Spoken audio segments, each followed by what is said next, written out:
Yes, it's a very good afternoon. Welcome to it. Welcome to yet another exciting edition of The Vault, where I talk to different people from different walks of life, and we talk to people who are in who do different things. And today, I'm joined in by Bruce, the Jungleman, Grobbelaar. Bruce, good afternoon. How are you doing? Good afternoon there. It's Mm, great to be on your podcast. yeah, Bruce Grobbelaar. I last saw you. I think that was 1996 when you played the game between Zimbabwe and Angola. That was the last time I saw you live at the stadium. Yeah, it's a That's. long, long time ago. Mhm. 1996, yeah, and a Mhm. lot of things have happened since then. Okay. So Bruce, let's just start off to just start giving people a brief about who's Bruce Grobbelaar. Maybe just give us a brief who's Bruce, where you're born, where you grew up. Yeah, well, my name is Bruce David Grobbelaar. Mm-hmm. My mother and father left South Africa when I was 2 months old, Mm-hmm. and we traveled north to the place called Zimbabwe now, which was called Rhodesia then. Mm-hmm. And I grew up in Rhodesia and Mm-hmm. went through school, played Mm-hmm. football for various teams in Rhodesia, and then I was drafted into the Bush War. Mm-hmm. Spent 2 years there, Mm-hmm. and then I moved to South Africa. Mm-hmm. I then went from South Africa to Mm-hmm. Canada to England, and that is where I've been in the Northern Hemisphere for Okay. many years. Okay. So Bruce, let's talk about your career in football. When did you start playing professional football? At what age? My first professional contract was at the age of 14 years and 10 months. I signed for Salisbury Callies, Mm-hmm.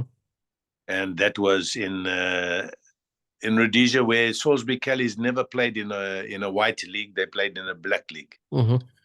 So they thought that they could pip themselves with the African players, Mm-hmm. and it was foresight to see um, how they can integrate with the Mm-hmm. African people Mm-hmm. through sport, Mm-hmm. which was at that time very revolutionary because South Africa had the rule of apartheid, Apartheid, yeah. Mm-hmm. and this group of people in Rhodesia thought, no, we must want to try and integrate Mm-hmm. with the African people to see through sport how they are toward us, Mm-hmm. and it was very, very successful. Mm-hmm. Okay, so at 14 years, you're already playing. That was your first contract, and at that stage, how much were you paid for that contract, if you still remember? I signed for $10 for the season, Uh-huh. and Okay, I got $2 for a win and $1 for a draw. okay, and at that Six stage, months 6 months later, I went to Highlanders mm-hmm, in Bulawayo. mm-hmm. So, They signed me for $450, and they mm, gave me $20 for a win and $10 for a draw. mm-hmm. So, Bruce, when you started playing for Salisbury Callies, were you still a goalkeeper? I was always a goalkeeper. Okay, so now let's begin. How did you identify yourself? Who identified you that you're a goalkeeper, or how did you know you're a goalkeeper? I had no choice. My father was a goalkeeper for Relton in Salisbury, and my mother was a goalkeeper in hockey. Oh, okay, okay, okay. Now I see where it comes from. Okay, Yeah, so now you went to play for Highlanders, and how long did you play for Highlanders? I was with Highlanders for 1 year. Mm-hmm. We won the BAT Mm-hmm. Rose Bowl Mm-hmm. Cup, and we came second in the league. Mm-hmm. And then from Highlanders, when did you go to? Well, from Highlanders, I was sold, and Mm. it was the in the Belly people that gave me the nickname Jungleman. Jungleman. Uh-huh. They said, no, this man is he's not a white boy. Mm-hmm. He's an African in a white skin. So I just want to tell my listeners, when I was looking for Bruce all along in the day, so I found him. I'm like, Bruce, you can imagine I was looking for you in the jungle, a blind man looking for the jungle man for you in the jungle, only to figure out, oh, you're called the jungle man. Yeah. Yeah. Mhm. Yeah. So where were you, where did Highlander sell you from there? Highlanders sold me to Chibuku Shumba. Mm-hmm. where Jack Meager was the manager. Mm-hmm. And Jack Meager had another good goalkeeper called Pusani Sabanda. Mm-hmm. And whenever I played and we drew, he dropped me. And whenever Pusani Sabanda played, they lost. He kept playing him. So I told him after 6 weeks to put the club where the sun doesn't shine. And I left. And he said to me, "You will never play football, professional football again, because I've got your contract." Well, the Bush War ensued. I was there for 2 years in the Bush War, and that was my contract time. And when I came out of the army, Chubugu Shumba had disbanded, so I became a free agent. And the next thing, I find out that he is the Rhodesian manager. And we've got 2 games to be played against the South Africa Springboks. And the training session that I went in, the first one, he looked at me, he says, "You haven't played for 2 years. For 2 years, yeah. You are not going to play." And Pusani Sapanda played in South Africa. They lost 7-0. Mamma mia. What a hiding. And 2 weeks later, a week later, he was fired. John Rugg took over, and he said, "Bruce, you're going to play in goal." We drew with them 1-1. Okay, so did you at what stage did you then transfer from Zimbabwe to play in South Africa? It was as soon as I came out of the military, because at that time the military wanted you to go 6 weeks in, 6 weeks out. Which military? So I said that's not going to happen. So I went to where I was born, Durban. Durban City wanted me to play for them. So I went down there, and I was only there 18 months.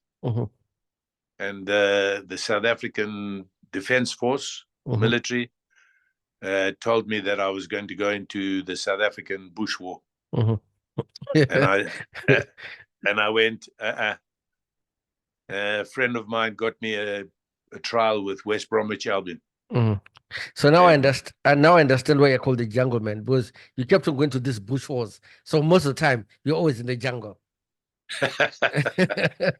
Yeah. Okay, so you went to West Bromwich Albion, and how long were you there for? I was there for 5 months. Couldn't get a work permit because at that time it was still Rhodesia, and Rhodesia declared UDI, so therefore they were sanctioned, and therefore I couldn't travel on a Rhodesian passport, but I had a South African passport because of my birthplace, and it was easier for me to travel on the South African passport. And they said, "No, there's no chance that South Africans are going to get a work permit." So I left, and I managed to get to Canada,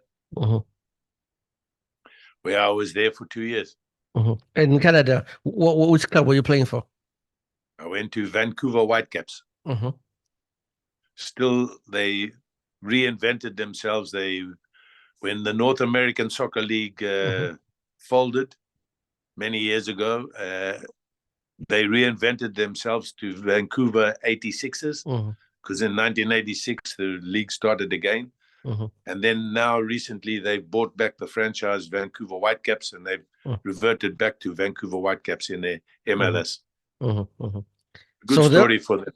Yeah. So from Canada, you went back to England, right? Yes, I was put on loan to a club called Crew Alexander.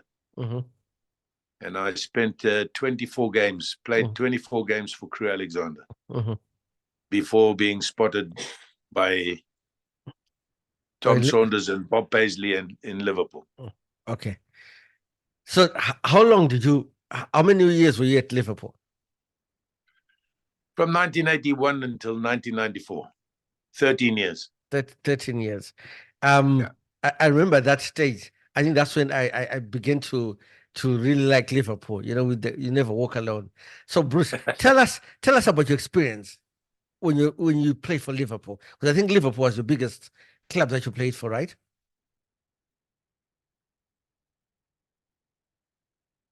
Hello? Okay. What happened? I lost Bruce here. Uh, hello?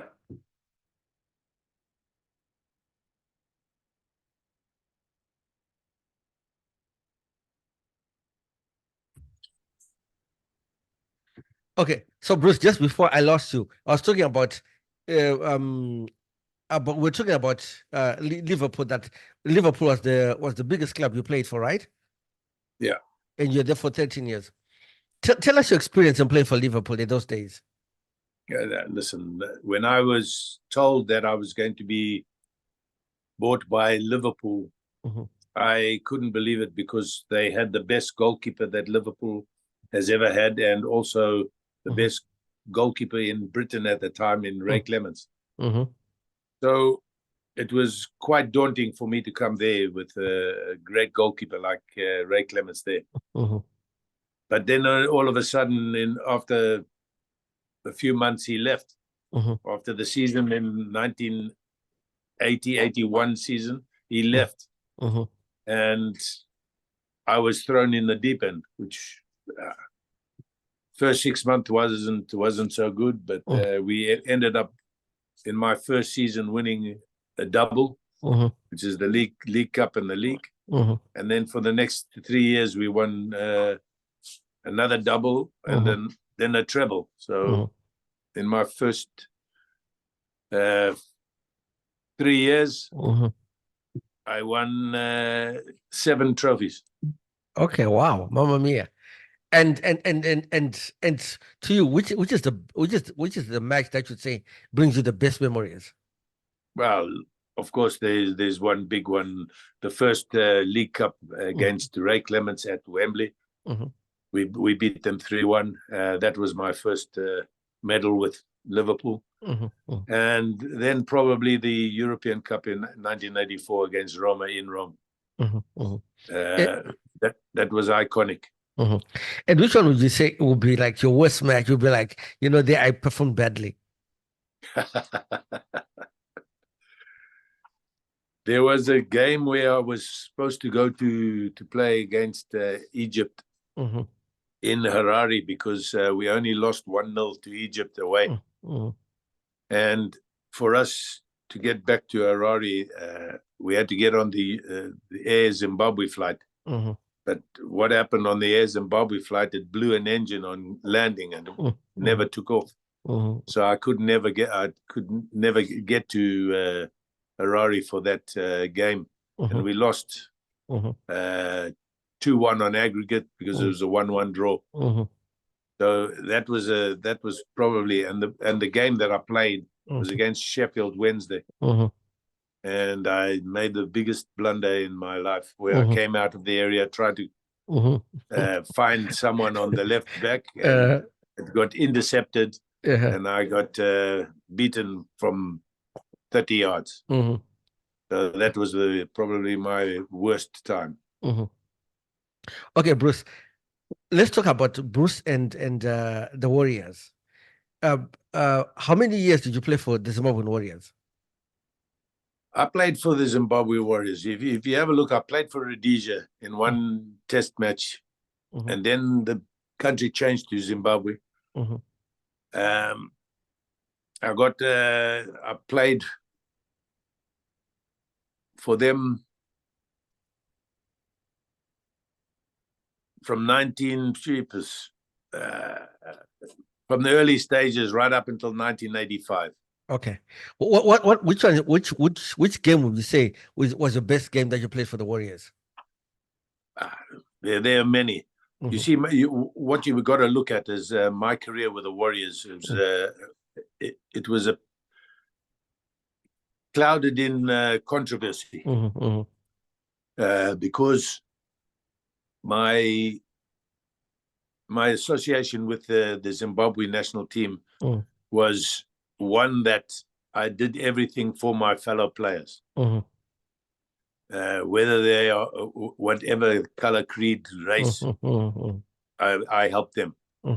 And in 1985, I wrote a book called More Than Somewhat. And I was asked by Comrade Mudedi to explain my wording because the president didn't like it.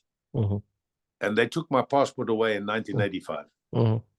In 1992, they gave it back to me. So therefore, I could play again. And yes, I played with Reinhard Fabisch. We played, and that was when we got so close to the World Cups in many of those games against Cameroon. If you have a look at the World Cups that Cameroon have been through to the finals, 82 World Cup. Who did they play against? The last game to go to the finals was Zimbabwe. Then you have a look at where's the other one? 94, 96, I think, or one of those ones. Is it? Yeah, it's 19. I think it's 96. We played against Cameroon the last game. For them, they went through to the finals. And then again, 4 years later, the final game we had to play against was again Cameroon. So we've had some big games against Cameroon. And you know, the American, which was 96, and then the year 2000, when we went through to those, Cameroon got through to both of those. The referees and linesmen were from the same country, both times. Okay. So you can see where I'm getting there. Yeah. So Bruce, you know what? When we always look at that so-called dream team, there was just something unique about it. I was actually talking to someone just about the dream team, the likes of, there was you, there was Francis Shonai, there was Memory Mchirahowa, Vitalis Takawira, Peter Ndlovu, Adam Ndlovu, and all those guys. There was something unique about that group and that squad. Although you failed to go to the AFCON or to the World Cup, but there's something unique. What was the uniqueness about you guys? How did you guys keep the vibe, on the dream team? We kept it together because we were such a close-knit unit. We did everything for each other. Nobody was bigger than anybody else in that team. And we made sure that everybody got exactly the same. There was no favoritism. There was nothing like that. And which is quite unique in football in Africa, because in Africa, they look for the stars and then they have the small ones. We never had. We made sure that everybody was on an equal playing field, equal shares, equal of anything that we had. So, and it was just about Zimbabwe itself. I've said it in the past. Zimbabwe have got the friendliest people in South Africa. And football makes it just as special. And more so, because football keeps the people of Zimbabwe alive with joy. They love to go to see the football games. Bruce, that is why we had such a close-knit unit. Bruce, today, if you're called and given a contract to be the coach of the Zimbabwe national team, would you take it up? 100%. Okay. I think I've got something there that I can give to the nation. I can give to the nation something that they've never seen, and they will never see. It's for the future of Zimbabwe. I've had a team ready to come into the Zimbabwe Warriors for 2 years now. And if anybody had given me an insight to go there, I would take it 100%. We'll run with it. And I think Do I know? I don't know, but I think we can actually get there to America, Canada, and Mexico in the next World Cup if I'm given the chance. Okay, Bruce. I want to take it more on a lighter note, the social note. I want to ask you these questions. What do you enjoy eating? What's your favorite meal? Listen, my favorite meal. I live in 2 different countries, 2 different areas. In Norway, I love my fish. In the UK, I love anything. But when you go back to home, I like the sadza and the nyama. Okay. What music? And the mazondo. Yeah, that's what the trotters. What music do you listen to, Bruce? Everything. I listen to all music. Reggae, African, classical, anything, pop, hip hop. So when Bruce is not playing soccer, watching football, doing what do you do in your spare time? I like going to play golf. Okay. I'm an avid golfer, and I'll go and play golf. Okay. So if you're given 2 options, Bruce, to do either bungee jumping or skydiving, which one would you go for? Skydiving. I thought as much, because you're the jungleman. You end up landing in the jungle, which makes it easy for you. I have. So people are asking right now, and people haven't heard from you for a while. So currently, what is Bruce doing? Currently, what I'm doing is I've got a little group of diaspora under 18s here in the UK. And I work with Thomas Tomic, Kennedy Chihuri, Sammy Lee, myself, and we take this little team around the country playing against academies of the UK. And we're doing very, very well. So people say that, Bruce Grobbelaar is not active. I'm active all the time. And it's only that people don't know. A lot of people in Zimbabwe. What is Bruce Grobbelaar doing? Well, I put my name in for the coaching job of Zimbabwe. Yes, they've had a look at it. Yeah, are they going to do something about it? We do not know, because the normalization committee is not the one that is going to be running it from June, July onwards. So therefore, we'll want to know who the next chairman is. Maybe the next chairman will give me an opportunity to go and help Zimbabwe in the future in football, because I'm saying Zimbabwe is they have got the most knowledge of football than any other country in SADC Africa. Okay, Bruce, you're a player, you're a star player. A lot of people have always admired you and everything, but in terms of yourself, give me the 5 best players of all time that you say these are your 5 best soccer players of all time. My 5 best soccer players of all time. Pele. Franz Beckenbauer. Graham Souness. I will put Sir Kenny Dalglish. And I'll put John Barnes. I thought it was much. I was ready for you to tell us about John Barnes, because I know you played alongside John Barnes.